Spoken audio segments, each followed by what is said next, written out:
Hola Leslie, bienvenida a tu canal. Ya sabes que eres ya de la casa. Vamos a hablar acerca de esta tercera entrega de La Leyenda del Bosque Azul. Es una historia desde que empieza, estás con la intriga de qué maldición estamos hablando, qué está pasando, qué es lo que, qué sus secretos. Platícame un poquito acerca de esta historia y cómo llega a ti. Hola Susi, encantada de estar aquí contigo. Muchas gracias por invitarme y por seguir leyendo las leyendas del Bosque Azul. Bueno, la maldición de Thor, aquí tengo el físico, llega a mí por un sueño. Yo me inspiro mucho en lo que sueño, todos mis libros tienen algunos pedacitos de sueño. Y el primer capítulo completo de La maldición de Thor fue una pesadilla, toda esa parte en que ella está en las cavernas buscando y se tropieza con la raposa y la persiguen y no sabe. Fue una pesadilla bien fuerte, y yo me desperté sin descubrir qué era lo que la esperaba, qué era lo que ella estaba buscando en la caverna. Entonces, alrededor de eso, después escribí la historia. Es una historia que a pesar de ser fantasía juvenil, tiene varios misterios, varias tramas que se van desarrollando en paralelo, pero todo está entrelazado y todo tiene un propósito, ¿no? Y después se va descubriendo. Sí, de hecho, la historia está contada, en 2 tiempos, ¿no? La primera es durante el viaje que Sila tuvo para poder encontrar respuesta acerca de la maldición.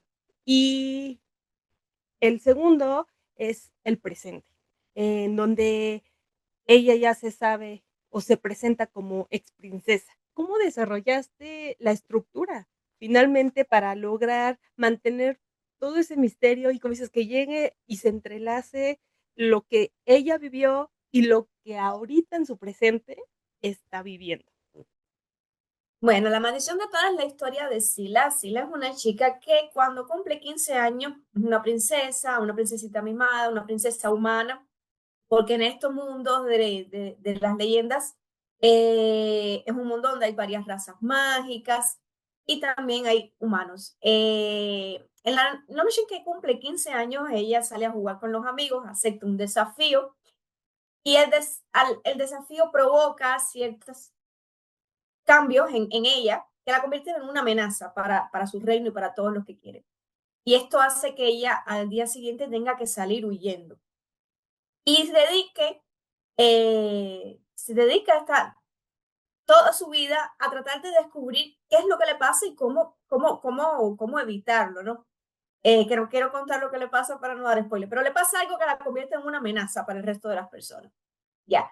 ¿Qué pasa? Como tú dices, el libro empieza 5 años después de estos hechos. O sea, ya el libro empieza cuando ya sí la encuentra un lugar que aparece en sus sueños. Y es que ella, desde aquella noche, lleva 5 años teniendo todas las noches la misma pesadilla, que es este lugar, esta caverna, que fue la misma pesadilla que tuve yo, esta caverna tenebrosa donde hay un animal infernal. Y pues ella dijo, esto es con lo único que estoy soñando, esta es la única pista que tengo, esto es lo que voy a perseguir. Entonces el libro empieza cuando ella al final encuentra ese lugar y al final encuentra al ser que la espera allí dentro. Es un antiguo dios, no se sabe si es un dios o un demonio, y ahí empieza la aventura de Sila con este personaje tratando de descubrir qué es lo que le pasa, pero al mismo tiempo tenemos el reino que ella abandonó. La pérdida de la princesa destruyó el reino, era la única heredera. Están en una guerra civil porque una mitad del reino quiere colocar a otra persona en el trono, está todo destruido, y la otra mitad quiere esperar a ver si la princesa regresa. Y ahí entonces entra Thomas, que es el mejor amigo de Sila, y él está en la mitad que quiere esperar que su princesa regrese. Lo que pasa es que contrasta bastante, él va viendo lo que esta guerra le va haciendo a su pueblo y tiene bastantes dudas de si está tomando la decisión correcta o no. Entonces se va narrando en el presente. Lo que sucede en el presente está por un lado Sila con este ser que encontró en la caverna, por otro lado está Thomas, y surgen intrigas también en el reino, pasan algunas cosas. Y en algunos capítulos se va narrando lo que pasó en aquellos 5 años, o sea, en algunos flashes del pasado que son más corticos, se va poniendo en contexto de qué pasó con ella durante aquellos 5 años que estuvo fuera del reino hasta que encontró la caverna.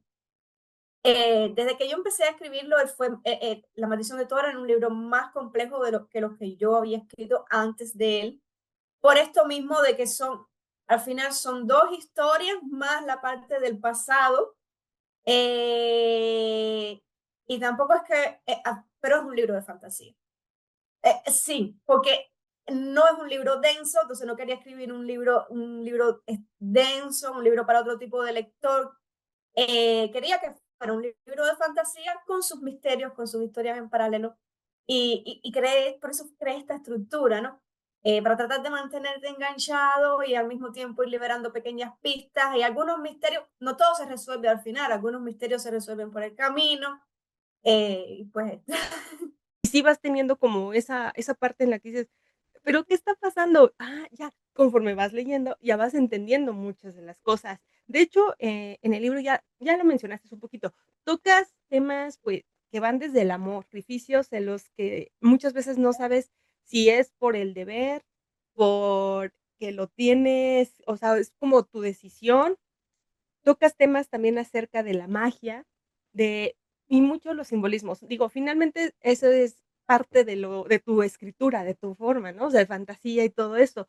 Pero en esta parte también vemos que hay mucho enfrentamiento acerca de esas decisiones que tenemos que tomar muchas veces, esas decisiones difíciles. También el enfrentarnos a nuestro pasado. En este caso, como lo dijo esta Sila, ella en algún momento iba a tener que enfrentarse a ese monstruo que tenía en sus pesadillas constantemente y que no sabía cómo iba a responder. Platícame un poquito acerca de esta construcción. me gusta la fantasía semioscura. Y me gusta que refleje cosas de la realidad, ¿no? Al final, yo creo que la fantasía es muy, muy útil, muy rica, ¿no? Porque se pueden exagerar cosas. Los dilemas son dilemas que tenemos en la vida real, pero tú tienes recursos para dibujarlos, para darles colores, para dejarlos más evidentes.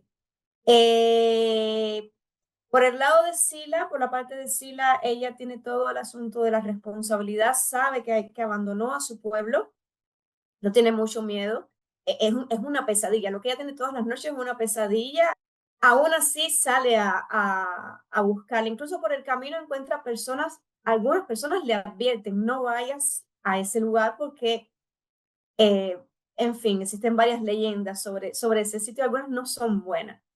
Pero tiene un sentimiento, es un personaje con un sentimiento de deber muy fuerte, que empieza siendo, por eso ella dice al principio, soy una ex princesa, porque empieza siendo una niña mimada, súper protegida, que la vida acabó convirtiendo en otra cosa. Eh, y ella piensa mucho en su pueblo, en su deber, en que tengo que hacerlo y me da miedo, pero tengo que seguir y estoy herida y a veces pide ayuda, o sea, si tiene que pedir ayuda la pide, pero tengo que seguir. Todo el dilema es este, ¿no? Tampoco quiere colocar en riesgo a sus amigos y tal, pero en fin. Eh, eh, el dilema de Thomas me gusta mucho. Yo pienso que son temas infelizmente muy, muy reales, muy, muy, muy, muy actuales. Y, en fin, las guerras son terribles. Las guerras son terribles. En el libro está romantizado, un libro de fantasía juvenil, lógicamente. Pero el hecho es que él como soldado está viendo que eso está destruyendo su reino. La guerra que le está librando está destruyendo a las personas. Incluso enfrentando, sus enemigos son personas que él conoce, porque sus enemigos son de su propio reino, es una guerra civil dentro del reino de Thor. Y a veces se enfrenta, a veces los ve en el campo de batalla y lo conoce y tiene que luchar contra ellos.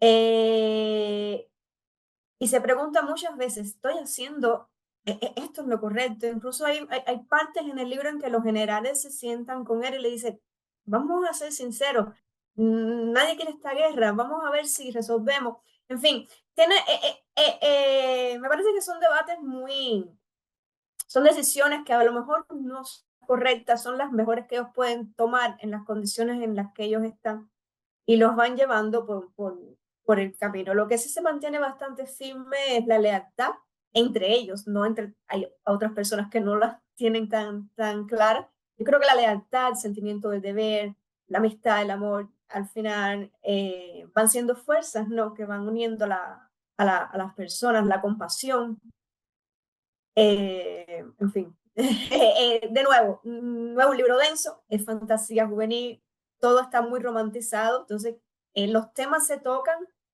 muy sutilmente.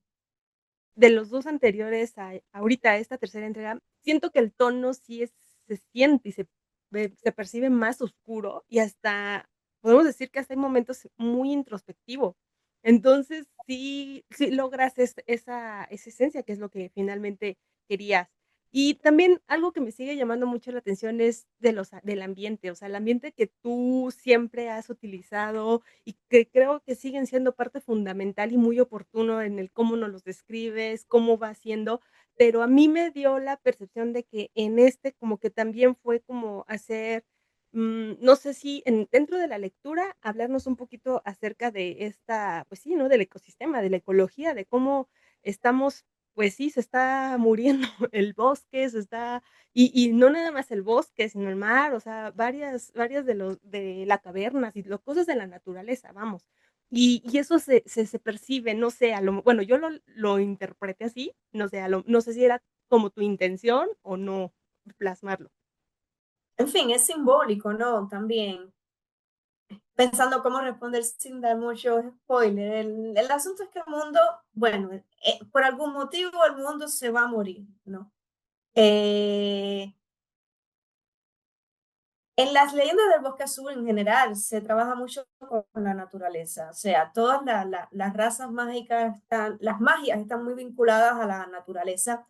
Están los bosques azules que tienen su función y se explica en los libros dónde surgen los bosques azules y por qué.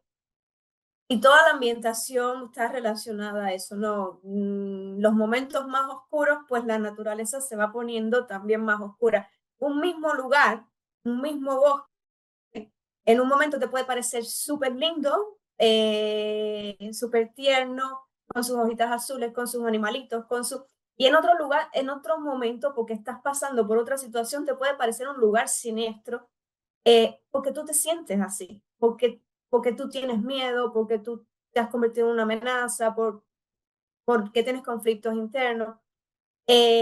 Más hacia el final del libro, bueno, aparece un ser que él en sí, o sea, aparece un antiguo dios, otro antiguo dios, que él en sí es también un bosque.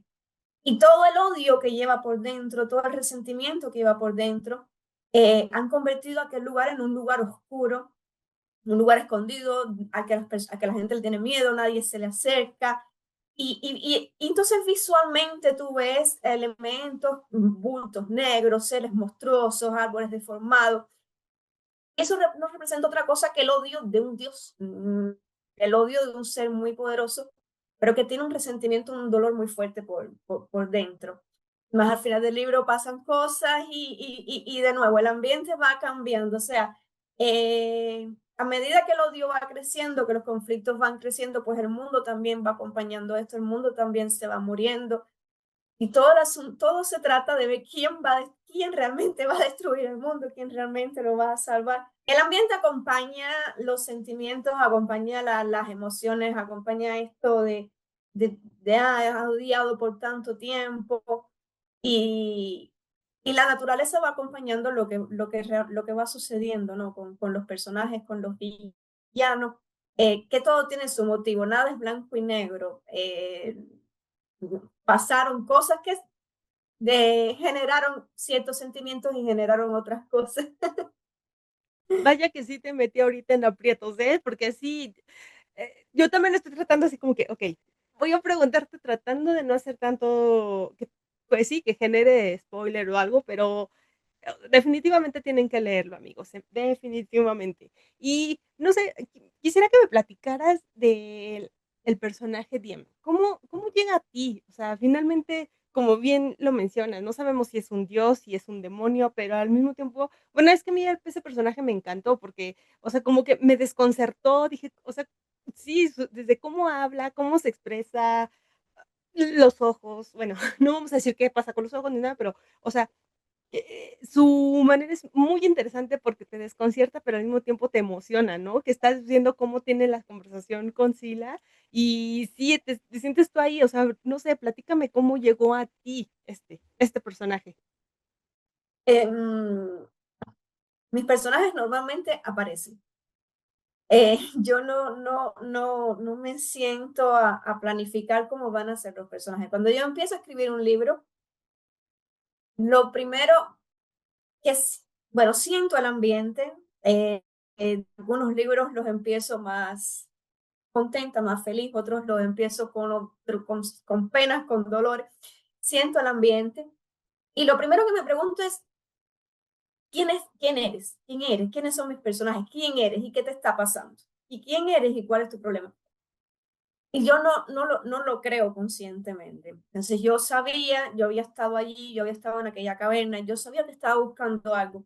Empecé a escribir, empecé a escribir, empecé a escribir y de repente aparecieron unos ojos. ¿Y este quién es? Y ahí sigue escribiendo. Por eso lo descubro, yo lo descubro igual que lo descubre Sila. Al principio no le veo ni la cara, no sé quién es. Y lo voy descubriendo de la misma forma que es muy extraño.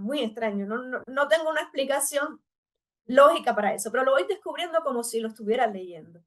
Claro, después que descubro quién es mi personaje, y él apareció en todos, con todas sus características, después que descubro quién es, trazo la historia alrededor y ahí sí ahí sí formo el esquema, qué es lo que yo quiero que pase, aunque tiene sus variaciones después, pero ahí sí hago o sea, mi modelo, ¿no? Lo que quiero escribir. Pero los personajes, por lo general, ellos simplemente pues salen. Yo pienso que Diane tiene, a pesar de ser un personaje masculino, pienso que tiene cosas mías, cosas que me gustan. Tiene algunas cosas de mi esposo también, algunas de la forma de hablar, de la forma de ser así, más irónico a veces. Es un ser que es muy antiguo, que lleva también 5 años soñando con Sila. Eh, y que cuando vemos el viaje de Sila, algunas leyendas hablan de él como un dios y otras leyendas hablan de él como un demonio. Por eso ella le dice el dios demonio, que yo no sé qué cosa es lo que voy a encontrar ahí. Y al principio cuando lo vemos, pues realmente no sabemos. Incluso durante el libro se va dudando. Y bueno, pues hay que leer el libro para descubrir en qué para eso. Pero me encantó escribir sobre él. Me encantó enamorarme de él mientras estaba escribiendo. De esto me lleva también a preguntarte si te sorprendió alguno de los otros personajes, de estos personajes secundarios que también, pues, son leales, muchos a ellos mismos, leales a la causa, a su fe, y hablamos acerca también del deber, ¿no? Pero, en algún momento durante tu escritura, es ¿alguno de estos personajes, tanto los principales o los secundarios, te sorprendieron? O sea, que cambió tu percepción de él. Bueno, varios. Es que ellos van asumiendo papeles más quieren salir, no se quieren quedar en la esquinita. Porque, por ejemplo, la raposa era para que solo apareciera al principio del libro. Eh, pero después uno le va cogiendo cariño. Ratten sorprendió bastante. Es una chica que tiene su pasado, de nuevo, tiene sus motivos, sufrió bastante cuando se perdió a la princesa del reino, pues la familia la culpó y tal, como hizo con otros varios que estaban aquel día. Y, y ella tiene su historia y por eso tiene su lealtad con otra persona. Y se mantiene bastante fiel a esta lealtad que ella tiene con otra persona hasta que ya es demasiado evidente lo que está pasando. Pero aún así, a pesar de que ella está en un lado, ella está creo que no es spoiler, se puede decir, está del lado contrario de Thomas en esta guerra, tiene sus principios, ¿no? Y hay cosas que ve que realmente no le gustan, pero las trata de justificar. Es un personaje que me gustó bastante porque se debate mucho también entre lo que yo pienso que es correcto y lo que es, y tal vez estoy haciendo un análisis equivocado de la situación, pero estos son los datos que tengo en el momento, este es el contexto que yo tengo. Entonces con Rattle se juega bastante en ese sentido de ir viendo, ¿no? Que realmente qué es lo que está pasando y cuál es tu lealtad y dónde está. El padre de Thomas también me sorprendió más al final del libro porque yo se me había parecido, lo había creado como una persona con determinadas características y al final pues él reacciona, ¿no? De otra forma, no puedo decir mucho. Creo que todos tienen su complejidad, todos, a pesar de ser personajes secundarios, tienen su complejidad y sí, esos dos personajes me sorprendieron bastante. Ratter da unos giros que yo no me esperaba y el papá de Thomas tiene menos participación, pero también da unos giros que yo no lo había concebido para eso. Ni tú en su momento de la escritura, ni uno cuando lo estaba leyendo. Nada más eso diremos. Yo he tenido siempre esa como curiosidad, yo he tenido esa curiosidad de saber de dónde o qué te inspira para darle todos estos nombres tan interesantes a tus personajes. Ay, los nombres son terribles.